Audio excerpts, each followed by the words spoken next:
प्रेमी प्रेम में डूब जाता तो खूब गलतियां करता है, भूल होती है उससे, पर उस भूल में आनंद होता है, मजा होता है। तो विदुर और विदुरानी पर ठाकुर जी अपनी खूब कृपा करे हैं। और इसके बाद भगवान का एक अवतार यहां हुआ। कौन सा अवतार हुआ? 24 अवतारों में भगवान का एक अवतार है वराह अवतार। वराह अवतार भगवान ने क्यों लिया? बोले ब्रह्मा जी को ये तो आदेश दे दिया भगवान ने कि सृष्टि का सृजन करो, पर ब्रह्मा जी ने कहा प्रभु ये सृष्टि रहेगी कहां, कोई जगह भी तो बताओ। और उसी चिंता में एक नासिका से पिंड गिरा जो श्री वराह भगवान के रूप में प्रकट हुआ। अब भागवत जी में क्या कथा आती है? बोले सनकादि ऋषि, सनकादि ऋषि आज इनका मन हुआ कि हम वैकुंठ में जाके भगवान से मिलें, आगे दर्शन करने। पर जैसे दरवाजे पर आए भगवान के 2 द्वारपाल खड़े थे, 2 बॉडीगार्ड। क्या नाम है भगवान के द्वारपालों का? एक का नाम है जय और दूसरे का नाम है विजय। जय विजय भगवान के अंग रक्षक है, इनके परमिशन के बगैर एंट्री नहीं मिलती। अब इनको इसी बात का घमंड है कि हमारे परमिशन के बगैर कोई भीतर जा नहीं सकता। दरवाजे पे खड़े हो गए, सनकादि ऋषियों से कहा भीतर नहीं जा सकते। संतों ने कहा अरे भैया तो संतों को भगवान के दर्शन से रोकोगे, ये पाप मत करो, इसका परिणाम बड़ा भयंकर होगा। बोला हाँ जो होगा देख लेंगे। संतों का अपमान किया। और भैया संत अपराध तो बड़ा खतरनाक है, बड़ा खतरनाक है। इसलिए हम बार बार कथा में कहते संतों का सम्मान न कर पाओ कोई बात नहीं, पर अपमान मत कर देना, अपराध मत करना संतों का। ठाकुर जी माफ नहीं करेंगे कुछ भी हो जाए। दुर्वासा ऋषि को पूरे ब्रह्मांड में घुमा डाला भगवान ने, सुदर्शन ऐसा पीछे लगाया, भागते भागते सालों बीत गए दुर्वासा ऋषि को। भगवान ने कहा मेरे भक्त को, मेरे भक्त पर क्रोध करेगा। आए भगवान कृष्ण प्रभु बचा लो। बोला हम नहीं बचाएंगे, जिसका अपराध किया उसकी शरण में जा, अम्बरीश से जा करके क्षमा मांग, वो क्षमा करेगा तब सुदर्शन लौटेगा। भगवान को टेढ़ी आंख से उनके संतों को भक्तों को देखे ना तो सहन नहीं होता, भस्म कर देंगे, जला देंगे। बाबा कबीर एक कुटिया में रहते थे। बाबा कबीर की कुटिया के एकदम बराबर की कुटिया एक वारांगना की थी, एक वैश्या की थी। अब वैश्या का काम है कि भाई सुबह शाम उसके आते थे ग्राहक, संध्या के समय वही समय कबीर का होता था गाने का और वही उसके ग्राहकों का होता था। बड़ी दुखी हो गई, बोले ये माहौल खराब कर देता, पूरा दिमाग खराब कर देता।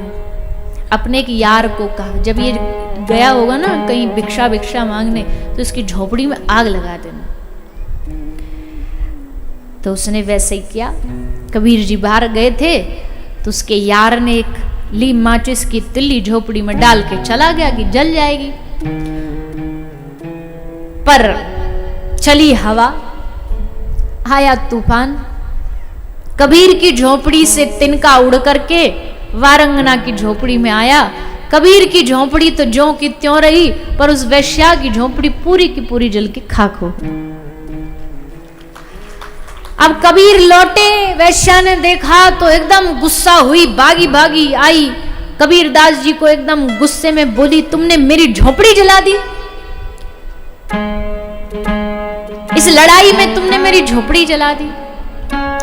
तो कबीर ने हंस के कहा उस वैश्या को, देवी ये मेरी और तेरी लड़ाई नहीं है, ये तेरी और मेरी लड़ाई नहीं है, ये तेरे यार की और मेरे यार की लड़ाई है। तेरे यार ने मेरे झोपड़ी में लगाई, मेरे यार ने तेरे झोपड़ी में लगा दी। ये हम दोनों के यारों की लड़ाई है। और ठाकुर जी तो महाराज यारों के यार हैं, ऐसे कैसे जलने दे जाएंगे झोपड़ी। कोई मेरी भक्त पे नजर उठा के तो देखे, खाक कर देंगे, जला देंगे। अपराध नहीं करना संतों का। आजकल लोग बहुत कर रहे हैं, बहुत कर रहे हैं, पता नहीं क्या हो गया लोगों को। कोई भी आध्यात्मिक संत होगा, ये बाबा जी ऐसे होते हैं, ये बाबा जी वैसे होते हैं, ये साधु संत ऐसे होते हैं, माना चंद कुछ होंगे, पर उसके चक्कर में आप सबको थोड़ी ना बोल दोगे, सारे संत समाज को गाली देना चालू कर देते हो। जानते हो आप कितना बड़ा अपराध कमा रहे हो। जो भी, वैसे तो कोई भक्ति भाव है नहीं, एक आध दो चार कभी जिंदगी में कोई अच्छा काम किया होगा ना, वो भी सारा ये शब्द कह के धो डालोगे, सब बहा दोगे पानी में। कोई व्यक्ति विशेष कोई गलत कर भी दिया संत समाज में, तो क्या उसका मतलब पूरे संतों को बुला भरा बोल देना है? क्या बिगड़ेगा इससे? संतों पे तो एक रत्ती भर भी फर्क नहीं पड़ रहा, वो तो मस्ती में है, अपने डूबे हैं। तुम लाख कह दो, उनको कोई फर्क ही नहीं, पर तुम्हारा सब कुछ मिल जाएगा। आज के युवा, आज के नौजवान संतों को खिलवाड़ समझते, बाबाओं का ऐसा मजाक उड़ाएंगे, संतों का ऐसा मजाक उड़ाएंगे, हमको बड़ा दुख होता है। लगता है प्रभु इनको बचाओ, इनकी बुद्धि को बचाओ। ठीक है, तुम सम्मान नहीं कर रहे, मत करो, तुम अपने घर बैठे रहो, पर अपमान तो मत करो, अपराध तो मत करो। संत न होते जगत में तो जर मर तो संसार, कुछ बचता नहीं संसार वालों के पास अगर साधु ना होता इस समाज में। तो रोटी भी खा रहे हो ना, पानी भी पी रहे हो, हवा भी अगर चल रही है तो इस संतों के एहसानों के तले चल रही है, संतों की कृपा से चल रही है। शास्त्र कहता है ये दुनिया, ये सारे जितने भी तत्व हैं ना, ये संतों के लिए हैं। भगवान ने वायु बनाई है संतों के लिए, जल बनाया, अन्न बनाया, सद्पुरुषों के लिए। हम जैसे लोग तो उसका साइड में से पर लाभ उठा रहे हैं, और तुम उन्हीं संतों पे उंगली उठाते हो। नहीं, सनकादि ऋषियों ने कहा जय विजय से, भैया हम समझा रहे हैं, देखो हम कोई वीआईपी बन के नहीं आए, हम भगवान का दर्शन करने आए। भगवान के दर्शन से रोकने वाले तुम कौन होते हो? बोला नहीं, हम नहीं जाने देंगे भीतर। बहुत जब नहीं समझे तो अंत में सनकादि ऋषियों ने कहा तुम्हारा शरीर तो देव है, देव योनि है, देवता का, पर काम तुम्हारा दैत्यों जैसा है। जाओ, श्राप देते हैं, अगले 3 जन्म तक दैत्य बन जाओ, राक्षस बनोगे।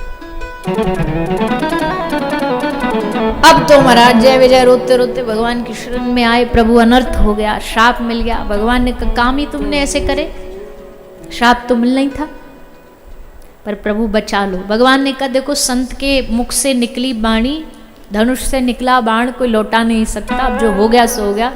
एक हम तुमको कृपा कर सकते हैं कि हर तुम्हारे तीनों की तीनों अवतार में तुम्हारा उद्धार हमारे हाथों से हो।